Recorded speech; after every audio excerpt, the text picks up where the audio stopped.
Hello and welcome to the Embodied Shakti Summit. I'm Sama Morningstar and I have Elika here with me. Thank you so much, Elika, for joining us in the summit. I would love for you to introduce yourself, share a little bit about your work and what Embodied Shakti means to you. Okay. Thank you so much, Salma, for having me as a part of the summit.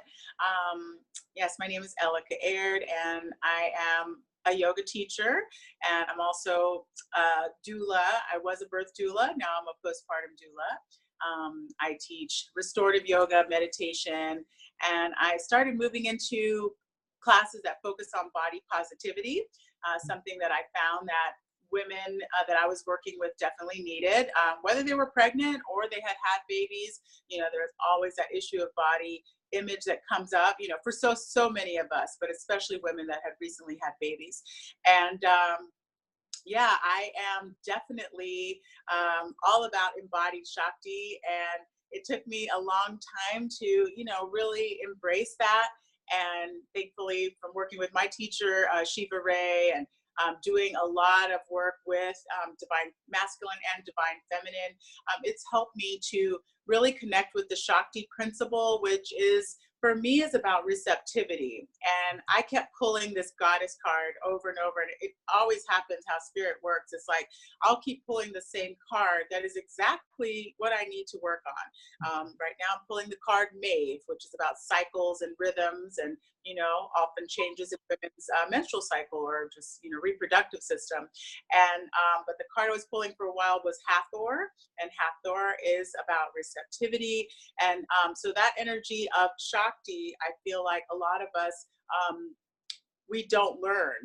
And we're givers. Many women, it's natural to give and to be very active, and then also be independent and feel like you have it all together. And I don't have children, but I definitely feel like I can get overwhelmed doing and not receiving. And so when we embody that Shakti quality, first that means that we want to create this or cultivate this energy, but we also want to balance it with the active or the Shiva energy, right? Mm-hmm. So I don't want to just be in this receptive, watery quality all the day, every day. I want to have that fire, that active energy that is married with the opposite of that, the divine masculine. So embodied Shakti can come in so many forms, in how I cook, how I take care of myself, how I dress, how I adorn myself also. And really just starting with Elika first thing, and it's like I give so much to clients, to my family, my partner, and I'm really finding how important it is that Elika gets up and like really connects with that goddess energy and that God energy within me, so that I can be, that energy of Shakti that I talk about in my classes. I really want it to be, radiating from the inside and then out. Mm-hmm. Beautiful. And isn't that what the Shakti is about, radiating out from the inside?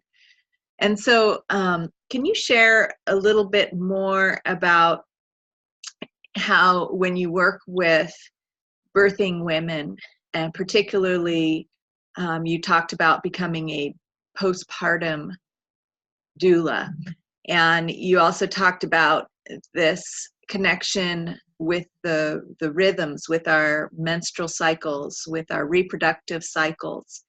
And as you might see in the people that I'm interviewing, I'm very much with you in this recognition of women's ability to reproduce another human being, to birth another human being and nurture that human being, is very much an embodied Shakti practice in my book. It's about the womb delivering a spirit, a soul, being a portal between the spirit world into the physical world, and providing the raw materials for that soul to build its body, and supporting that soul to build its physical body and begin that process of embodiment. But that process of embodiment isn't over at birth, right? I mean, especially in the postpartum period, there is a powerful nurturing of that bond so that that mother can continue to channel that child's spirit through her womb into that child's growing body all the way through to when the child is 9 years old, and there's a full embodiment that happens. And I'm basing this timeline on the principles of Rudolf Steiner and biodynamic child development. But there are many traditions that describe similarly what I'm talking about in the similar timeline, that 9-year-old time is when we, and then there's of course more layers of embodiment. And if that's disrupted, as it so often is, because mothers are not supported to fully nurture that bond in those precious 30, 40 days right after birth. And during it can be disrupted during conception and during pregnancy as well, and during the birthing process, if there's any kind of trauma or shock or emotional stressor that from prior to that, when as mothers we're not taught to really honor and optimize our own creative reproductive capacities and the powers of our wombs. And so I'm really curious to hear how you're bringing your awareness of embodiment and Shakti energy, the importance of cultivating and embodying this Shakti energy into your work with birthing and postpartum women. Okay. Yeah, I definitely agree with, emphasizing that principle of Shakti, which is the power to create. And I mentioned that before. I was talking more about the receptive energy, of the goddess and the Shakti. But yeah, I feel like with pregnant and postpartum women, once you have created that energy being, it can get a little, well, let's say first in pregnancy, it's exciting, right? This energy is percolating inside of you, and, to really allow those women to be in the magic mystery, like, many of them want to know, when is that baby coming, right? How long am I going to have to be in labor, right? A lot of fears come up. And so I'm always shifting women to come back to that essence that created that being, right? And that is that creative power, right? And so sometimes they are fixated on all of these things that create stress, right? That create disharmony and disease in the body and the mind. And I really encourage them to, celebrate that energy, like throughout, like even when it gets, uncomfortable, even when you're giving into doubt and you're facing maybe a C-section or, induction, dance, really celebrate that body's, creative and that infinite potential, right? That put that baby in there, that made your body ready to bring that being into the world. So in pregnancy, I really want them to, really celebrate, really feel connected to the power, right? And really shift anything that's bringing you into worry, fear, discouragement. And then after baby, right, when it can feel very overwhelming, right? You finally got through that birth, you brought that being into the world, and you didn't die. Like many people think that, when they're in labor, they feel like this is going to kill them. This is going to just be the end of them. I heard Erykah Badu compare birth to getting run over by a train. And that's not always a great analogy to share with birthing women, but I tell them this sometimes to remind them why women keep birthing and why women for hundreds and thousands of years are still birthing, and more women are birthing at home now.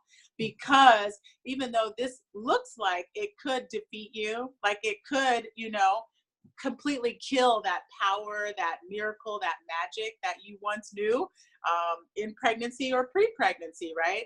It seemed like it might destroy you. right? But so many women get through and say, I realized I was stronger than I ever knew, right? I tapped into a strength that, just didn't seem possible, right? So Sure. in postpartum, I really want to help support them to remember that strength, right? And then really, really tap into that energy of receiving, right? I really think that's the biggest thing in postpartum: receiving help, receiving support, really not worrying about getting it perfect. When your baby's not eating, according to the schedule, and they're not growing according to the, research and the statistics. Really stay in that place of like loving, tender energy that's receiving support, divine support. It's such a spiritual time, and like, don't forget that, that even though you're not creating life anymore, you've already done that. You still need to create this inner strength and fortitude, to get through those long nights, right? To continue to create love between your partner. Maybe you don't feel sexual or sexy anymore. So it's a really powerful time to really tap into the spiritual aspect of motherhood. While you're not moving, you may not be exercising, you're feeling like, I got all this weight to lose. It's just so much. And I see so many different, ways that women come into postpartum. Sometimes it feels very supportive and very strong and like, I got this. And then there's depression, and then there's so much doubt, and there's so much, like you're shedding these layers of the previous, mother or woman. And now you're coming to this like transformative quality where you're busting out of the cocoon, and you have to just keep reminding them, of their strength until they kind of can, walk that path of motherhood, in their own way. But I think just kind of giving them that little encouragement, making sure they have the right people around them to support that energy of Shakti to flourish, even when it's a little, might feel dismal. It might feel, just, like you just don't know what you're doing. And just continuing them in that energy that once made that baby. It's still there. It's just kind of in a new direction. You're just pushing it into a new pathway. Mm-hmm. And you really speak well to what happens for many women in becoming mothers, is that all of the things the ways that we identify ourselves as powerful beings, women before becoming mothers often have, a list of things that they identify as signs of their power and their identity, right? And the process of childbirth itself can often strip those things away, all of them. And so and more of them that you didn't even know you were leaning on as the definition of your power, right? And identity. And so it can be very disconcerting for women to go through that. But what happens in what you describe is, with the proper guidance, which we don't get from society at large, that is often the source of those beliefs that, okay, what I know, what I've learned in books gives me power and my identity. How I address, how I look, my appearance, looking a certain way, how I take care of things in life, and the rules that I've set about how I take care of my household, how I've prepared my nest for my baby, how I live my life, all of these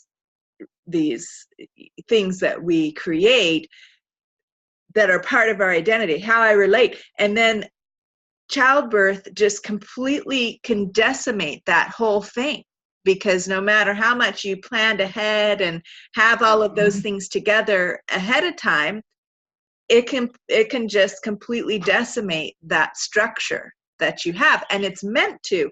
We have to come apart, really, literally, at the seams in order to deliver this baby into the world. And that can be the case with any creative project, whether it's a baby or not, right? It can really redefine you.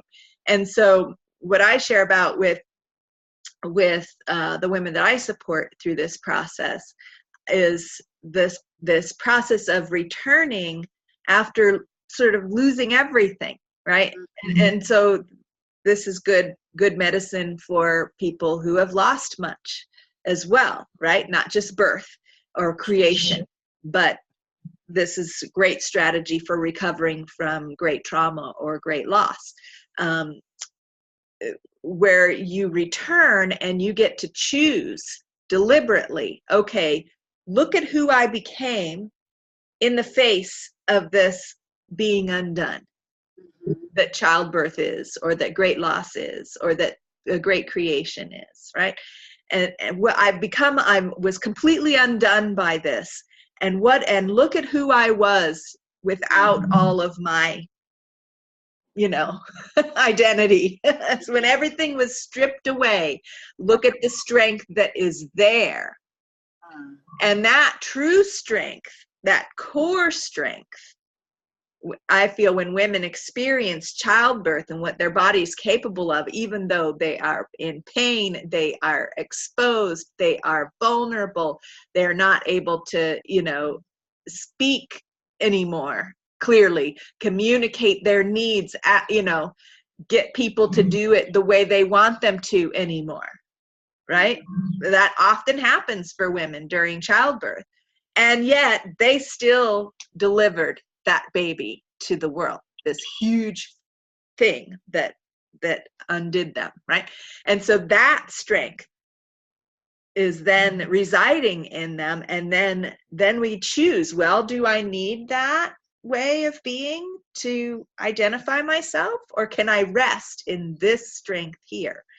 And then we choose on the return from that initiatory experience of childbirth or creating a big work or losing something precious. And so, what's that? How you describe that. Yeah, this comes from, I work a lot with the story of Inanna and her journey to the underworld. It's one of the oldest written stories known. It's one of the oldest written stories. So I can tell that. I've told that many times. I won't go into it, but those are some of the lessons from Inanna. And so I'm curious if it sounds like some of these things resonate for you in how you guide and support postpartum women with that return. And I wonder if you can speak more specifically about that, about how you support women to remake themselves after being undone. And because, you've got that postpartum period and you're just barely breathing life back into the system and focused on creating that bond with that child. And you might need to just plant seeds about remaking yourself, because, depending on what tradition you're working with, some say it takes a year for women to completely return after childbirth to having a sense of themselves. Some say 3 years or more. And especially if you have another baby within those 3 years, that there's another undoing and another seeding of remaking oneself or becoming that mother for that child is you're co-creating your motherhood with your child. And so I'm curious, what kind of seeds do you plant for the mothers that you work with in recreating themselves? Yeah, I love that idea of recreating. And I share a quote a lot that was from Kerry Washington, her, the actress, right?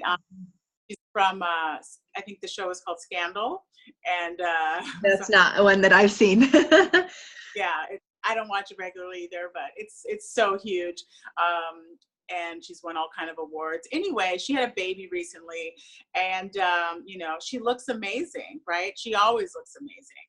And she had the baby, and people were like, "Oh, Carrie, wow, you're really back. Like, you look great. How did you do it?" And she said, "First of all, I want to let you know that I don't want to get back to anything." She says, "My body is the site of a miracle, and I have no desire to go pre-miracle," right? And blew me away. And I tell it to all of my clients because they're always trying to fit into the old clothes, Right.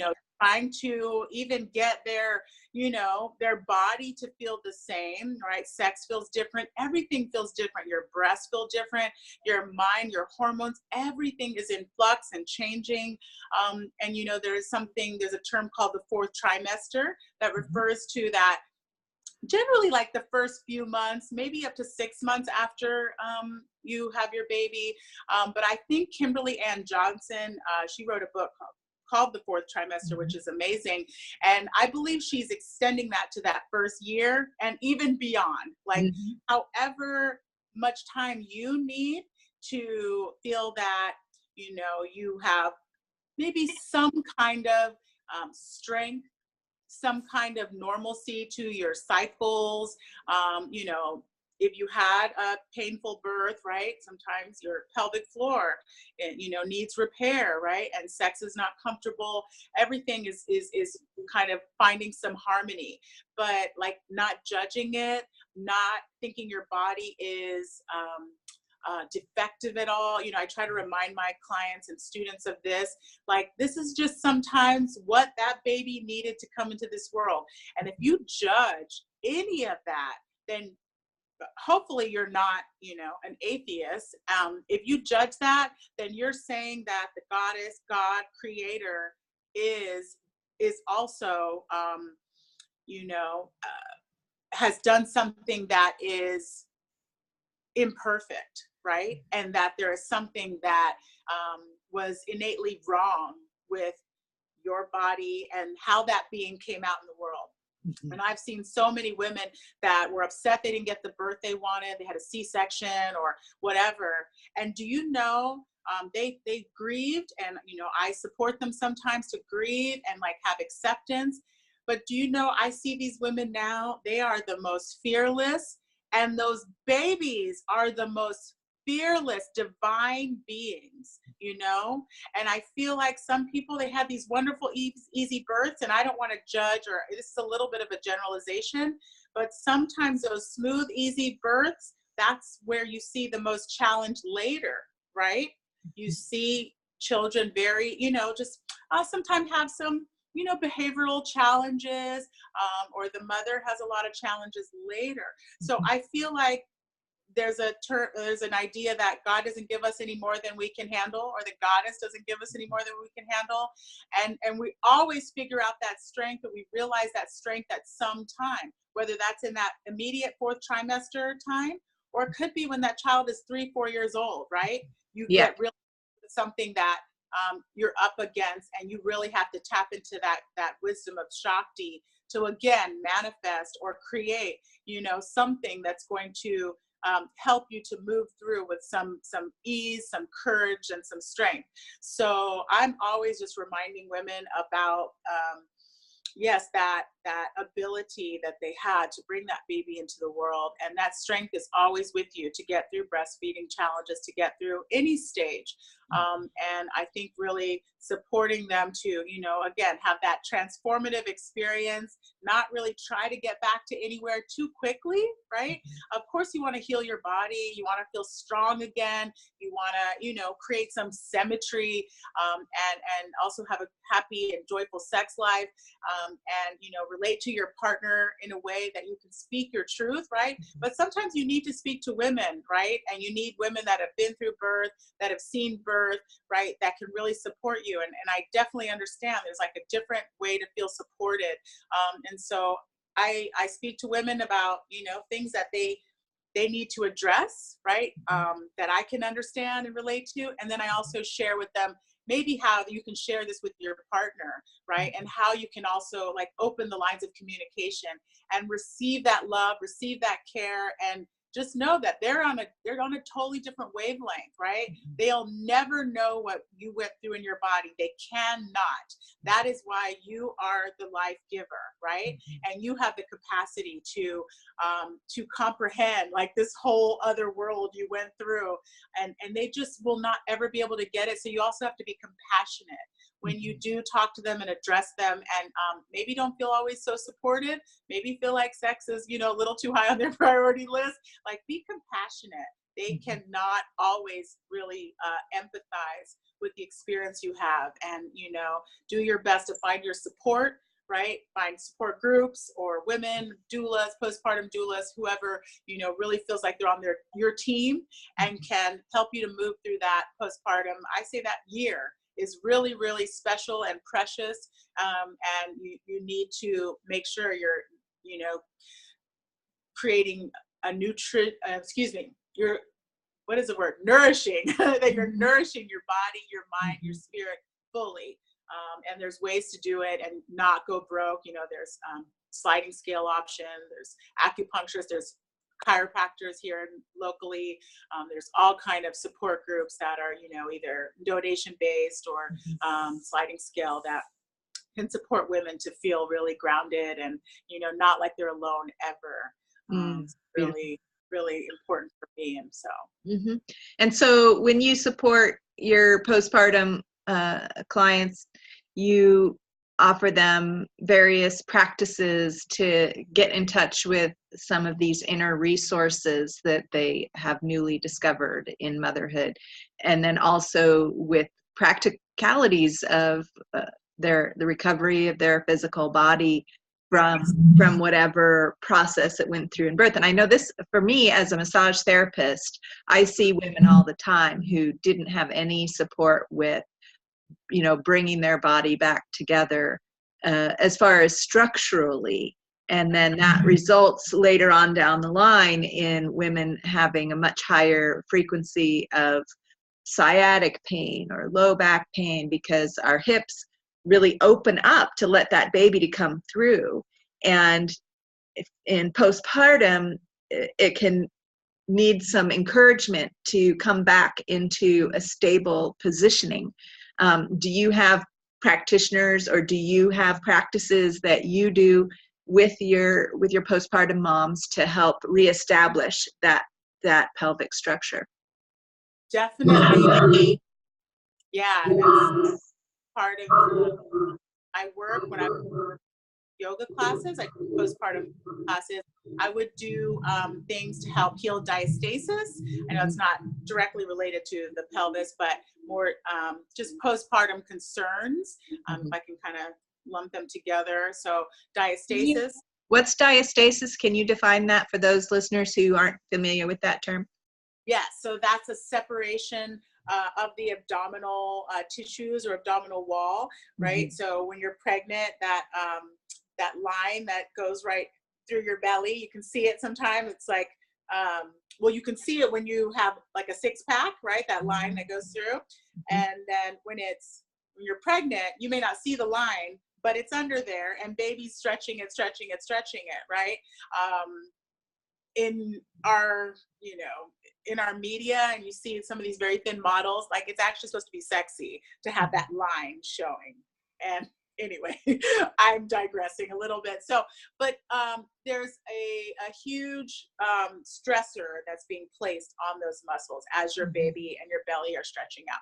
So different things can, you know, create more tension, more stress, and you know, doing too much lifting, too much abdominal work, like might be doing too much like Pilates and things that really emphasize a strong core, and that can actually weaken your core, right? It can weaken those tissues and create more stretching. Anyway, so what happens in postpartum, sometimes they have so much tearing that it weakens your pelvic floor, it weakens your back. You have all kind of issues. Incontinence can result. So we talk a lot about drawing that in. We use bands sometimes. These, do I have one here? I did have one. Anyway, it's like an elastic band you tie around your belly and just focus on hugging in. Think about a corset, right? So your corset is connected to those abdominal muscles. And if that corset string comes out, right, then it's going to open. And then we want to think about breathing in on exhale and kind of just drawing those tissues together, right, lovingly, compassionately, like not with a lot of strain or gripping. And this can help support the strength of your pelvic floor by, you know, healing anything that's torn here. And then, of course, in postpartum yoga, we work on hugging in. more than opening up, right? In pregnancy, you're like blossoming. You're like that lotus flower rising up through the mud. And we want to like open the hips, open the chest, you know, really create space where there's contraction. And then in postpartum, we're trying to draw things in. So we use blocks, you know, to help engage inner thighs, create stability in your pelvis, things like that.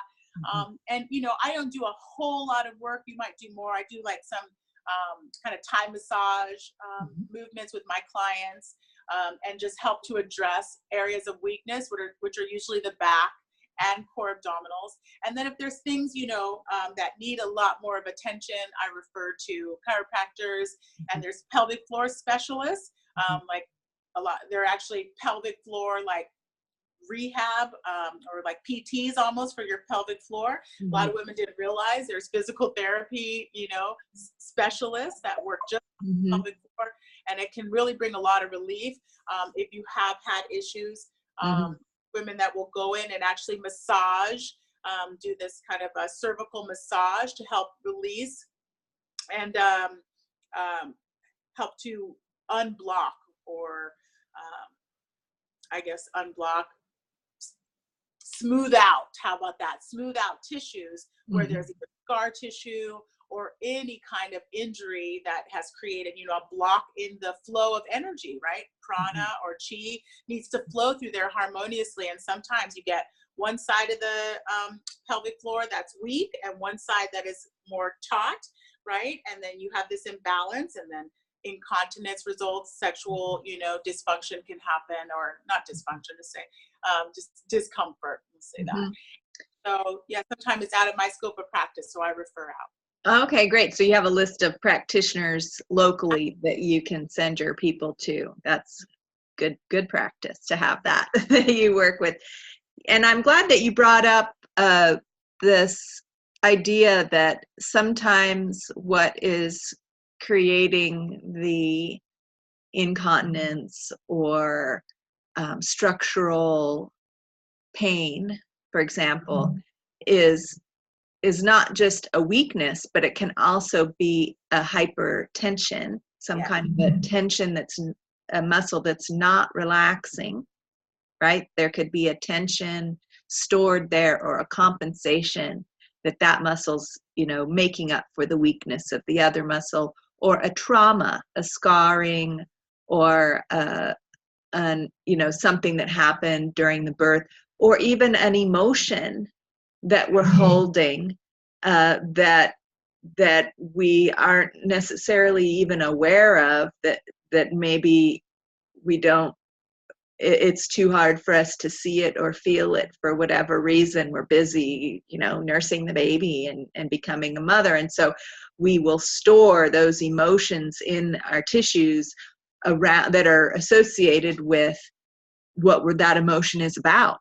So if we have emotions around the birth process, or if we're having emotions about our sexuality with our partner, or if we're having emotions about our mother and our relationship with our mother and our infancy and our birth, that's associated with how we're feeling about becoming a mother, right? There could be very deeply hidden emotions that are at the source of some of these tensions that can crop up in the pelvic floor, in the cervix, in the womb tissue, even in the vaginal canal, even in the belly, in the low back, in the pelvis, anywhere really, depending on, you know, where we've habituated ourselves to store those tensions.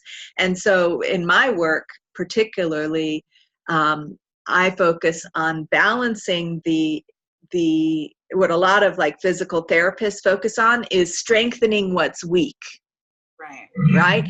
But that often people go into physical therapy, they learn the exercises, they do them for a while, and they help a little bit, but there's another component that's missing. And so learning how to relax what's hyper tense while you're learning to strengthen what's weak fills in that missing piece. Because, you know, just strengthening what's weak doesn't release whatever tension is going on. And something could be weak because it's so tense that it can't activate any more than it already is.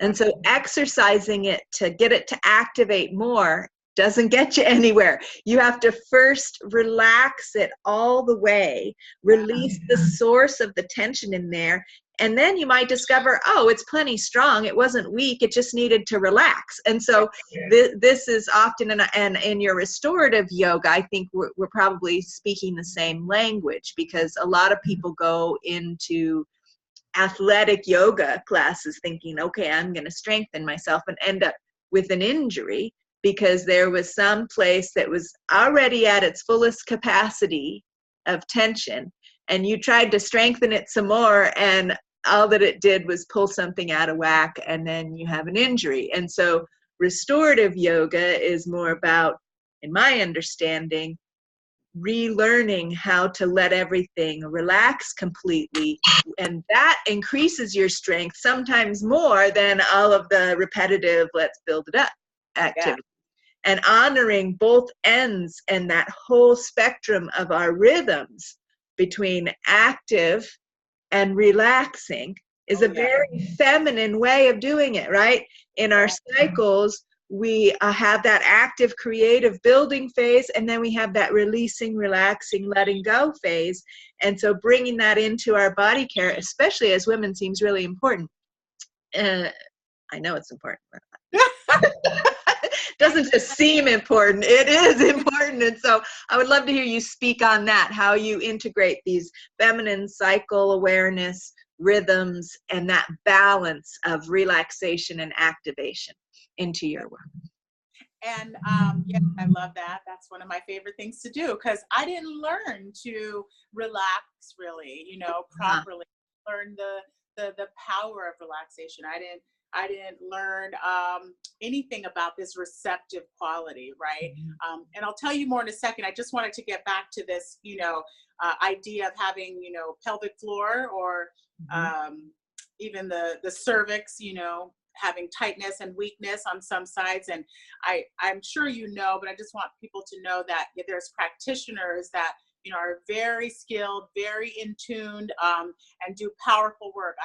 There was one in Oakland, and she moved away, and if I ever had this issue, I would go to her. But what they do is like a massage, right? That is a very gentle and very therapeutic way to smooth out those tissues. So it's a very intimate, setting, but it's so powerfully effective. And so many people have spoken of the changes in their body that come from this. And the woman who actually did this had a lot of these issues. It was emotional things she was holding on to, a lot of this overdoing, exerting, not feeling comfortable in her body after her first child.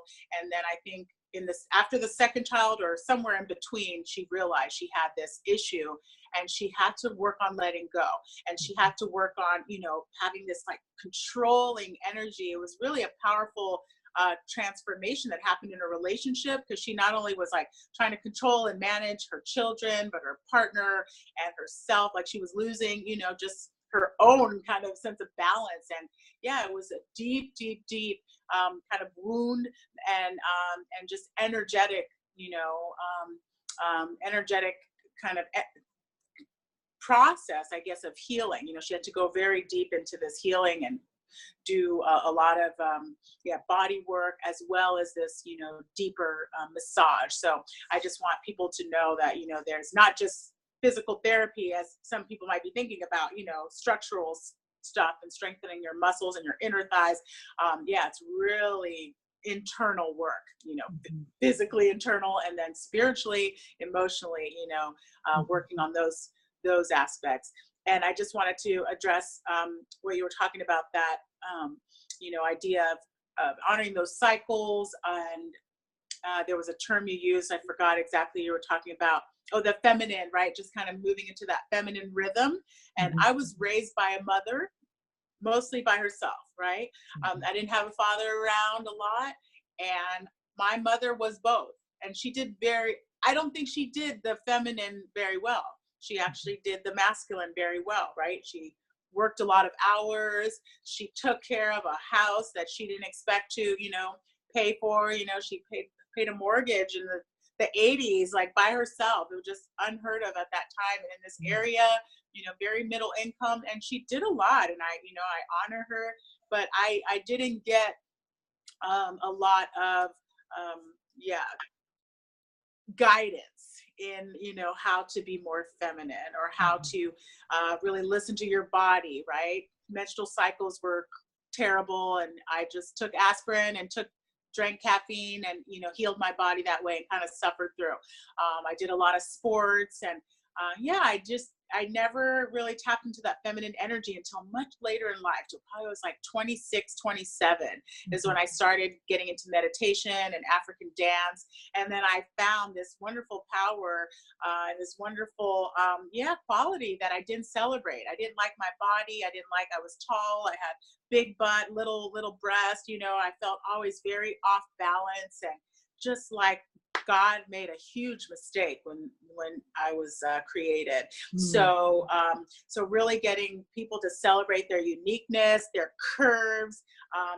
Every part of their body has something that is so special, and I feel like you have your own way to kind of get into some more of that surrender kind of energy, or ease, or fluidity, whether that's singing, whether that's going into nature, whether that's dancing, cooking.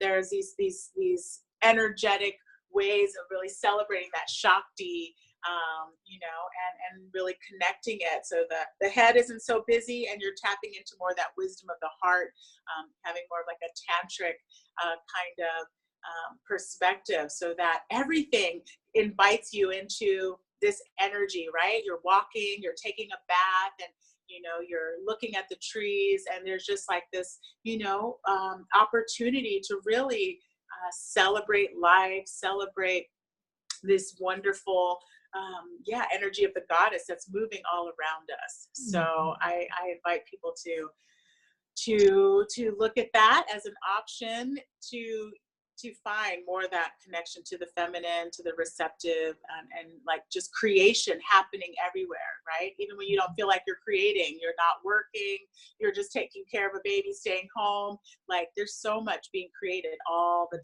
time. Hopefully you are letting your magic flow in some ways. Writing, even taking time to meditate can be a beautiful way to feel what's being created, or what's kind of percolating underneath, and maybe you write about it, and there's going to be a time again when you can really manifest it, right? So I just really want them to keep that energy of creation going, even if you don't see it in its physical form quite yet. Beautiful. And it sounds to me, and correct me if I'm wrong, but you're secretly telling us a little bit about your journey around all this, giving the hints of the things that have been possibly helpful for you, spending time in nature, these meditative feelings that you're expressing about. And I wonder, I'm real curious about what started waking you up to your feminine essence back when you were in your 20s. What started making you realize that, my goodness, I haven't been exposed to the value and the power of the feminine before. It was this, sort of one-sided view of what gives us power and what gets the job done, right? And what made you start to realize, wait a second, there's this whole other realm of power and creative capacity in the feminine that's been overlooked and almost erased from our awareness? Did you have a mentor, or a course, or something, a book you read that woke you up to start exploring that? So glad you asked. I did really big awakening. I lived in Santa Cruz, 94, 95, I think I moved there.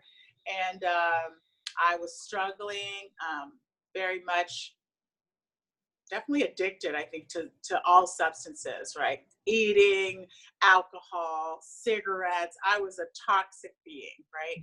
I grew up kind of like live fast. I didn't want to die young, but I probably thought I did. It's like, yeah, a lot of partying and just enjoying life. We were very much into like punk rock and like, being rebellious, and that was my life as a teenager, right? I was yeah, into just like not following the main path. I wanted to just be a rebel and go against my mother and her Christian values, definitely. So when I moved to Santa Cruz, I thought I was living my wonderful life, living near the beach, and I think it was Easter or Thanksgiving. I was actually trying to come to Oakland, where I live now. I was trying to come to a girlfriend's dinner, or actually, I'm sorry, I think it was like Fremont, close by here. I was trying to come for, a dinner at a friend's house, and my car broke down. And I was forced to be with myself when I've been trying to escape myself forever, ever, right? With all these substances and all these friends who I realized were not my friends really. And they're just people to distract, all of us distracting each other from our misery. And this day, I went to the bookstore downtown. What's it called? Lighthouse? I can't remember exactly. It's a beautiful bookstore on Pacific downtown. And I picked up a book by a man that I believe was my first real like spiritual teacher and my good friend's father, John Kabat-Zinn. You probably heard of him. He's a meditation teacher. You haven't? No. No, you should check him out. All right. Does Yeah, he teach in the area, in the Bay Area there? sometimes, not really. He teaches at like Spirit Rock. Okay. And up north in the East Coast, probably like Omega Institute or Kripalu. Sure. Things like that. Yeah, I probably have heard of him. The teacher like that I know of is Jack Cornfield, who's teaching Spirit Rock too. So if they're colleagues, I've probably read about him in some of Jack's books and things like they're that. very much, yes, in that same group of meditation teachers. So anyway, his book that changed my life is called Wherever You Go, There You Are. Oh, well, I know that title for sure. Where I know that from is, what's the name of that one show? Oh, it was a real obscure movie. I'll think of it. I'll tell you when it comes to me. Anyway, so you read this book. So I found this book, right? And I went to the beach, and I was like half crying, half like, oh, this is kind of cool, reading a little bit. And I just had this moment where I really realized, that I'm a precious being, I'm worth being present for. I'm worth like spending time with, like not, intoxicated. And I just had this really wonderful day. I wish I could remember. I think it was Easter because it was really warm. And it was a gorgeous day. And I looked around and I saw all these people together. And part of me wanted to feel sad and lonely. But this is when I started to realize, like, Elika had this awakening to do. Like, I thought I was awake, I was hardcore, I was living life, I was, I'd tell you, I was just very blunt and in your face. I had no filter. I was a mess, right? But I really thought I was doing amazingly. Yeah. Like, I was living this great life, and my mom was always throwing some wisdom, she lived in Georgia, and she would try to, impart her wisdom and inspiration to me. And I was always just like this. But from there, I started dancing. As I mentioned before, I started doing African dance and Cuban dance, and all this started waking up all this energy. And that's when, I got led to yoga maybe about 5 years later. And from there, it's history, it's herstory. And so much has happened since then, and I'm so grateful for that time of, going to those low, dark places where I didn't even want to be my own company, and the goddess was nowhere around in my awareness, right? I didn't have any desire to connect with that. I didn't relate to the goddess at all right before that. So it all shifted, And what got you into working as a doula with birthing mothers? So I was in Atlanta, and I was teaching yoga, and had a friend, like a yoga teacher colleague, And I'm sorry, actually, I went to a little weekend training. I went to a prenatal training for the weekend, just got the basics so I could support women that were coming in my classes. I taught at Turner Broadcasting, which is, you know, a big media broadcasting company in Atlanta. And I worked there also full time. And I would go down and teach these classes. And, you know, I was really focused on my full-time job, but I knew I wanted to teach yoga, but I couldn't figure how I could make this shift. And I started having more pregnant women come into my classes. And I was like, I really need to know how to support them. And also I was like terrified. I was like, oh my God, I don't know what to do with these women. And something told me, like, learn, like, don't be afraid to learn. I kind of wanted to have children, but I definitely wasn't close to that at all at that time. So I took this weekend class, and immediately my friend Christina said, will you sub my prenatal class? And I was like, no way. No, it was the scariest thing. And I subbed the class, and I got a little more confidence. And then I said, let me really get, you know, some more training in this and feel like I can really inspire women and know more about birth and trust birth. So I did a doula training. I didn't think I would even continue that doula work. And I said, let me just go ahead and get certified. I get certified, and I have people asking me, will you come to my birth? I mean, I never had to promote my services, almost never. And people just started asking me to come to their births. And I remember that first birth, it was right around a full moon. This mama called me as soon as I put my head on the pillow. It was like 11:15. And although I was terrified, it was like I knew what to do. I totally knew what to do. She was a single mother, or just separated from her partner. And I just knew that I was supposed to do that work. And I knew that I have some kind of something that I went through in the past, I think gave me this confidence and courage to just go in there and be that kind of force they needed to birth that baby. You know, it just was a knowing. It's powerful. Maybe I'll go back to that work one day once I've caught up on all the sleep that I've lost. Yeah. I might go back to that, you know. And when I don't have to teach yoga at 6:30 in the morning, and I can, you know, be at a birth all night and not worry about getting my classes covered, maybe I'll go back, because it's so beautiful. It's so amazing. I do miss it. But in the meantime, it sounds like your priorities have shifted towards the postpartum work and helping women really settle into and become the mother that they also birthed on that night when they birthed their baby. Yeah. And also a little more supportive of just women in general, of realizing that goddess energy, and, you know, working on bringing a YouTube channel to manifestation soon that just inspires all women, but definitely comes from me being a birth and postpartum doula. And yeah, I'm just really passionate about getting women to move their bodies, to practice self-care.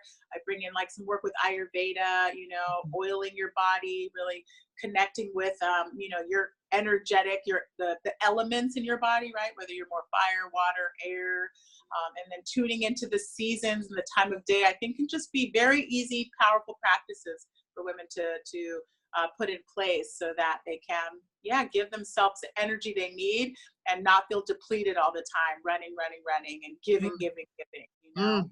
Beautiful. And you have a gift for those who want to sign up and learn more about your work on your mailing list, right? Can you tell us about that gift? Yes, it's a powerful gift. It's a powerful gift, and it is hopefully going to give you the gift of rest, which many of us discount. And I noticed in yoga classes, the shavasana sometimes is getting shorter and shorter and shorter, you know, to where sometimes it's 2 minutes, 3 minutes. And this is a practice called Yoga Nidra, which is just an extended shavasana, right? That's the corpse pose at the end of class. And it's about 15 minutes of Yoga Nidra, which is referred to as yogic sleep, or sometimes called psychic sleep. And it's a guided relaxation. And they say that, I believe it's 30 minutes of Yoga Nidra can give you back like 2 hours or 3 hours of sleep. or it I've can. heard even 5 minutes of yoga nidra can give you 2 hours of sleep. I mean, that's what I tell my clients when Okay. they drop into that sleep zone during a massage. 5 minutes of a massage-induced sleep is the equivalent of 2 hours of Okay. regular I sleep. heard 5 minutes, but I believe it was like 20 or 30 minutes of yoga Uh-huh. nidra. That's just what the Bihar school says, but this is old information actually, so it could be updated, and I love it. 5 minutes is amazing. Mhm. But the 15 minutes allows you to really go through these different imagery,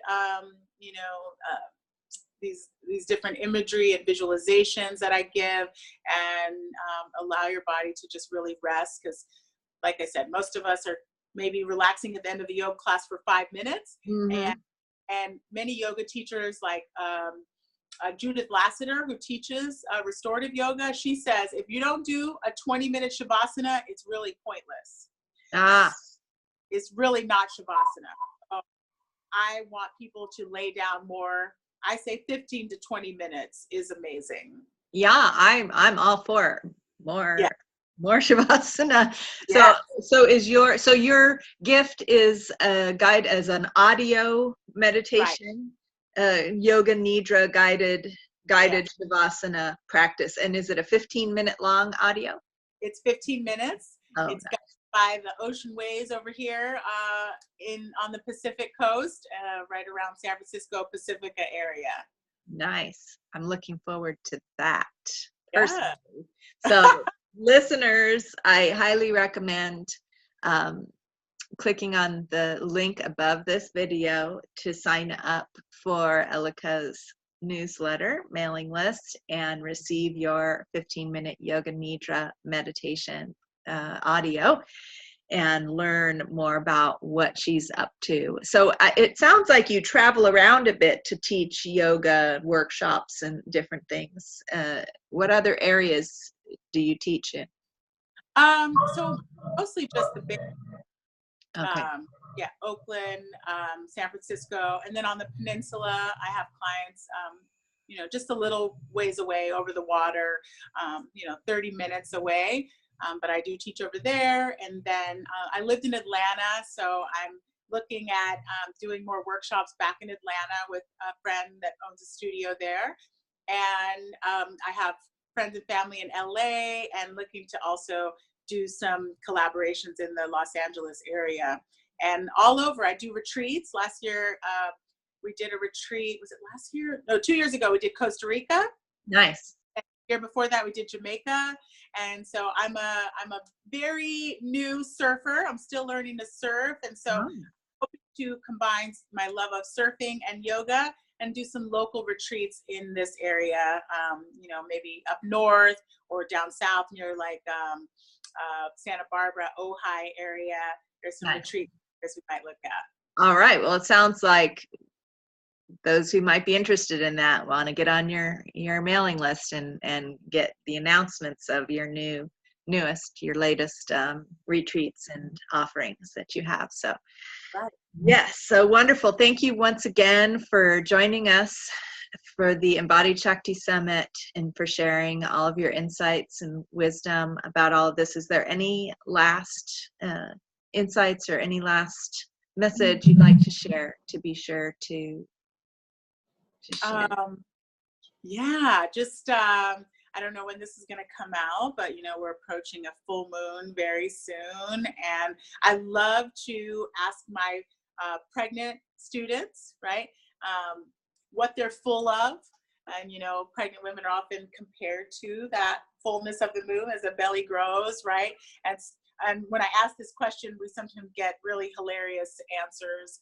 I'm full of swelling. I'm full of, acid reflux. And, sometimes they're full of just gratitude. They're full of, amazement that they're even here. So many had miscarriages and struggles getting pregnant. And so, when you turn on the news sometimes, and that might be your dominant vibration and focus throughout the day, or maybe you have someone that's sick in your family, and like all you can see is like this pain that's within them, and you're feeling so much grief.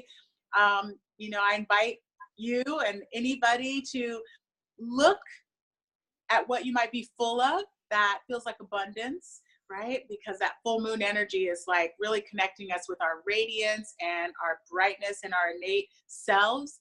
And so maybe check in with yourself about what you're feeling the fullness of, write it down, really celebrate something that is helping you to bring your own radiance, your own shine, your magic out into the world in some way. And just for one moment, even if you can, 5 minutes, just shift away from anything that's, creating suffering and creating a lot of heaviness, and like look towards that bright energy and trust that if it looks a little bleak, like more of that radiance is upon you.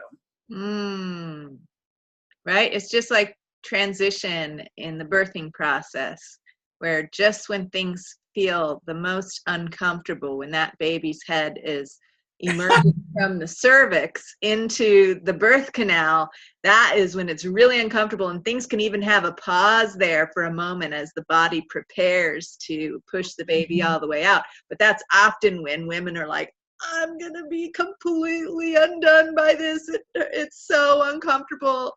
And that's when, as doulas, we remind each other and ourselves that sometimes that moment where it's the most uncomfortable is just around the corner when things open up and the beauty occurs. Yes. You're a doula, Summer? Why did I not do that? Oh my goodness. Yeah. That's so amazing. I think I read that online, but wow. Yeah, I don't practice that.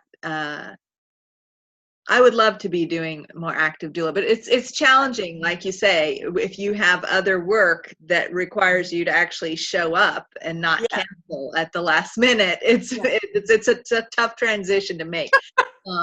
So I've had a handful of clients, a small handful of doula experience, and would love to do it more at some point. But my focus is very similar to yours, of supporting all women with the wisdom of the doula, right? The wisdom of birth and the womb. So, yeah. That's amazing. Yeah. All right. Well, there we have it for today. Thank you all for listening in. And again, please click the links above to get in touch with Elika, and we'll be sharing more with you again soon. So that's all for now. Okay. Thank you, Sama.